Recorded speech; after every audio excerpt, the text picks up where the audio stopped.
So guys, picture this. When you see this nice couple, they are husband and wife, what comes into mind?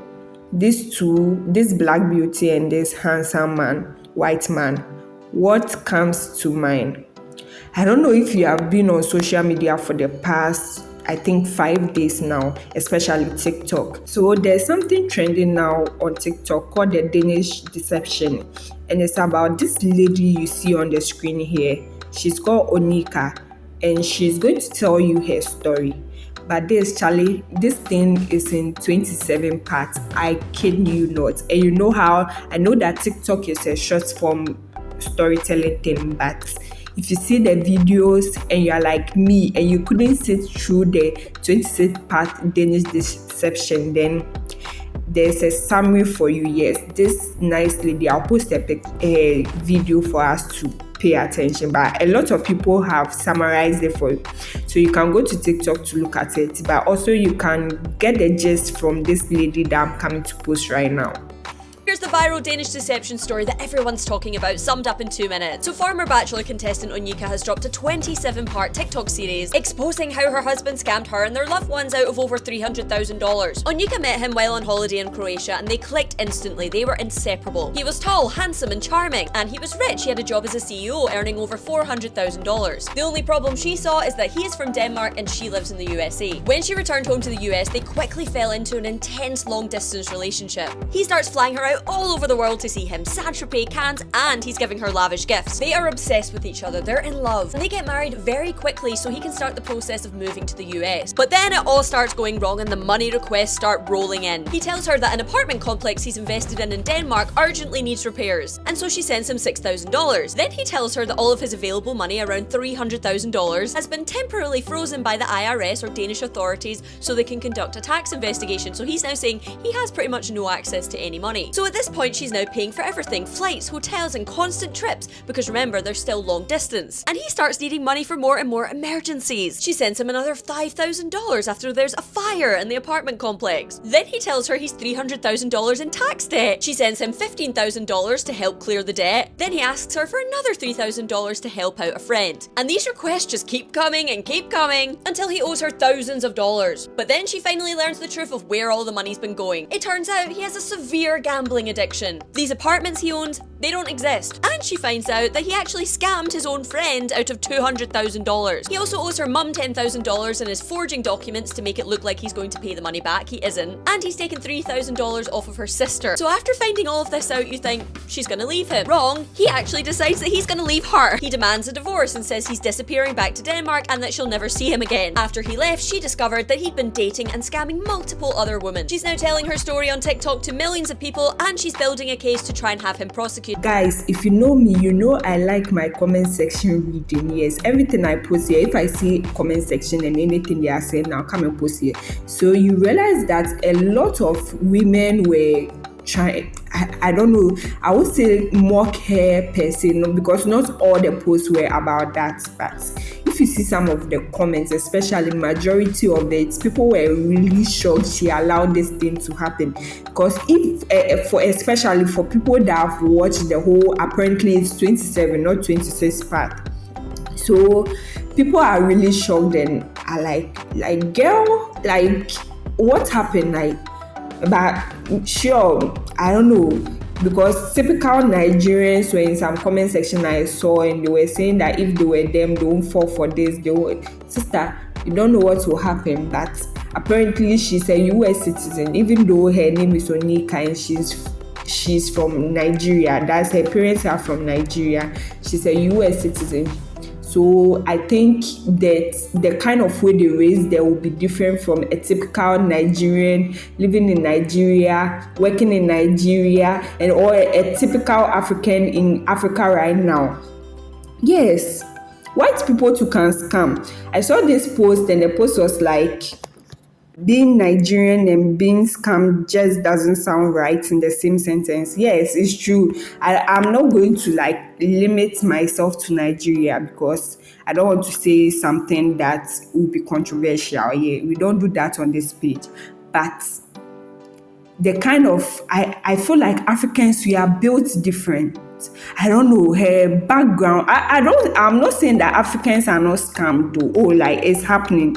Maybe this one cause it has happened to someone here in my country that the person hasn't come out like Onyeka to come and expose it. Yes, but to see the kind of way her family was, if you know the summary is not enough for you, and you want to go and see the full 27 parts it's on TikTok. It's called the Danish Deception.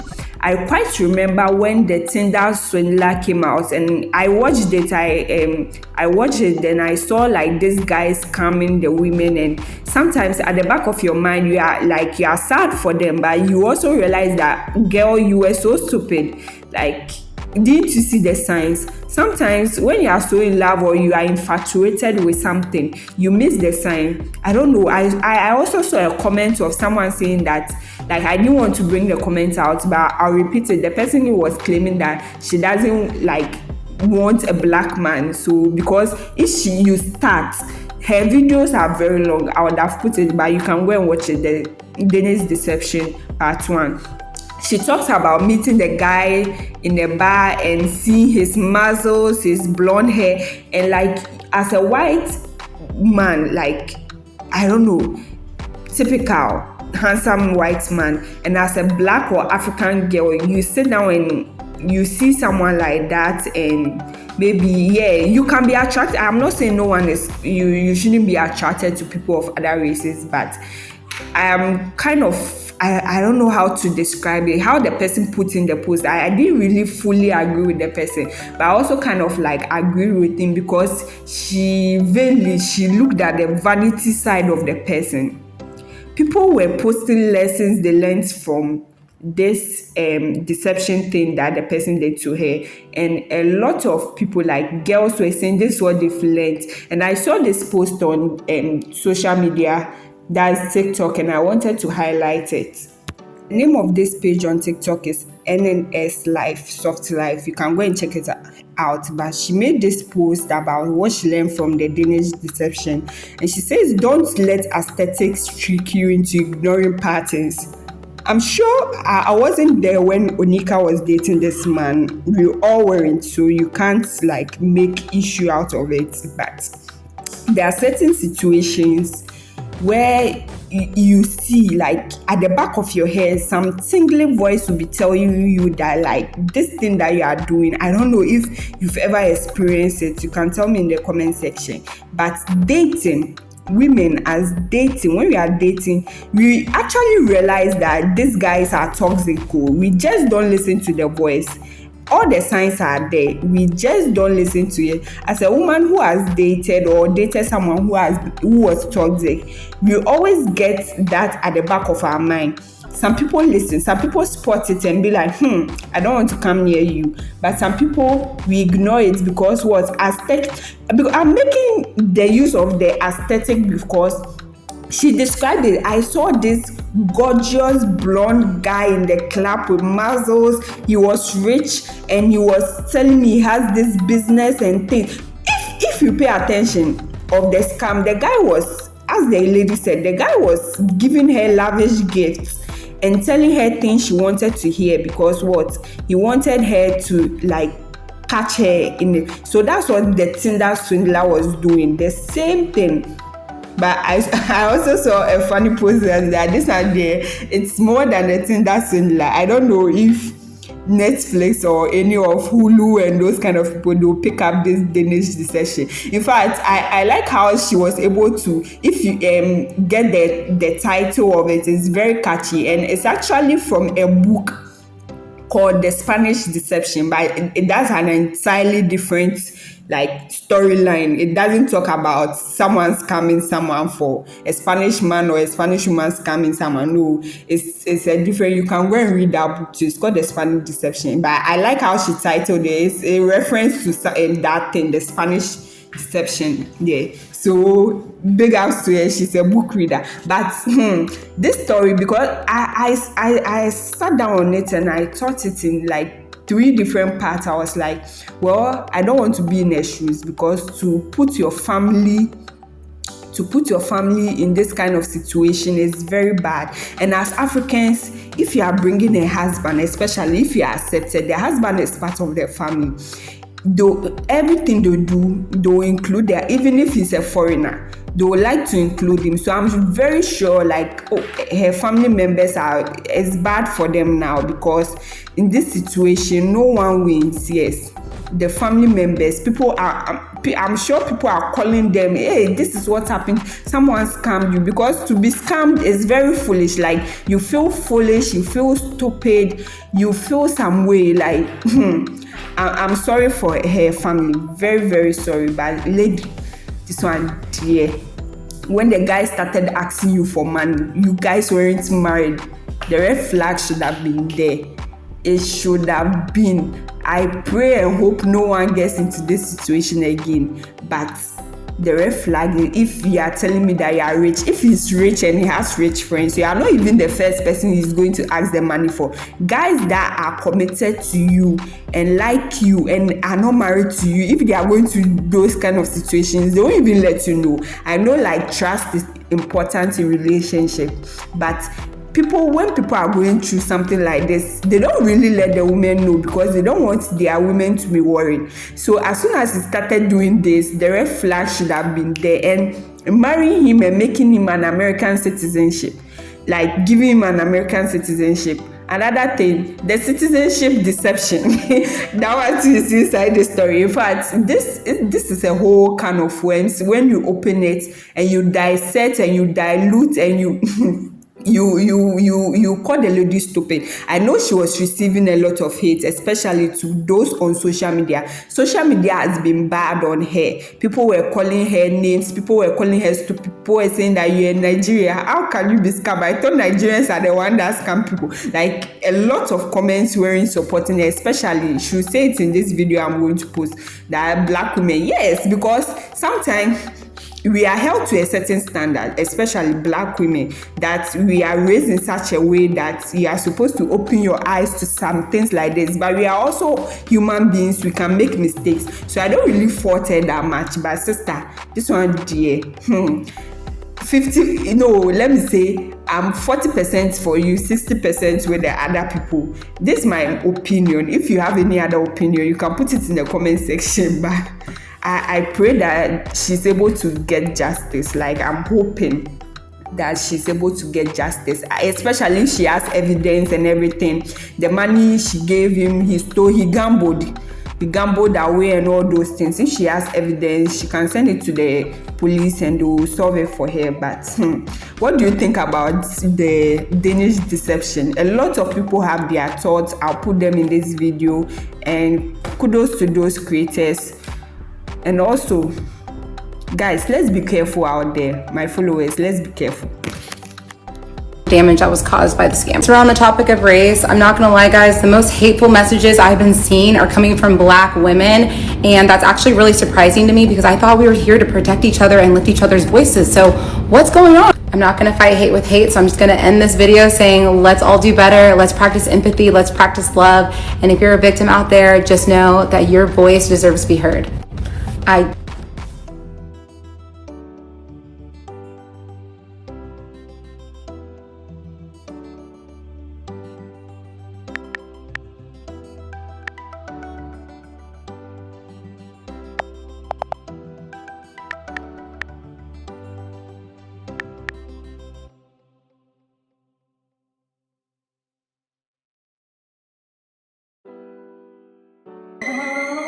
This one for your hair.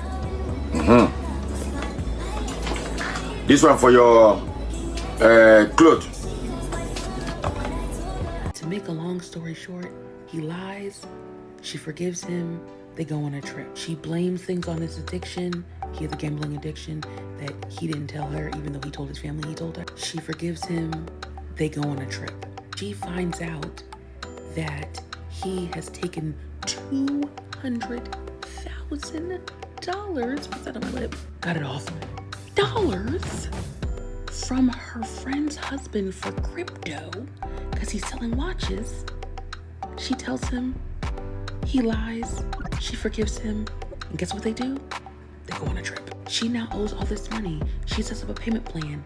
He goes to GA, Gamblers Anonymous. Things look great. She finds a gambling app on his phone. He admits that he did it. She thanks him. What do? Go on a trip. She asks him to start paying back the money he owes her.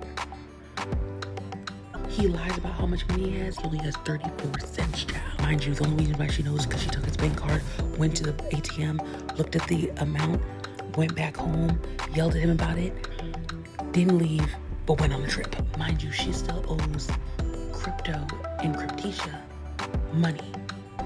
But then she had to go on a trip. So then he lies to her a couple more times, goes to GA, she forgives him, she yells, she thanks him for being honest, and then they go on a trip. He proposes to her twice, both not her dream proposal according to him. They go on a trip. They go visit some venues in Portugal. She goes and looks at dresses with her mother. When he's supposed to pay back her mother, he gets backed into a corner. The jig is up. He leaves her. She doesn't want him to leave, so she takes his passport. She realizes he owes a whole bunch of people a whole bunch of money. He, of course, lies because he's a compulsive liar and a gambler, and she ignored all the red flags. She blames everyone but herself, including his family, his friends, everyone. She tries to save her marriage by going up the hill and taking his passport. Doesn't work. She realizes he took money from her sister. She starts to cry in that video. In the midst of her trying to figure out how many people he owes money to, which is a lot, child, she calls a really rich man, and he tells her the reason why, because no one told her that he was taking money from them, which was odd. The reason why he didn't tell her that he took money from him, even though that man has a lawsuit on him, is because she's Nigerian, and she was kind of okay with that. That was weird. And to make a long story short, what broke the camel's back and made her stop going on all these trips and stop forgiving a liar is when she found out that he borrowed $3,000 from her sister and possibly some money from her parents. Yes, she did defend him because we don't know all the good stuff. She just told us the bad stuff. And yes, there's stuff I'm missing, but all in all, he lied a lot, he gambled a lot, he owes a lot of people money, and they went on a lot of trips.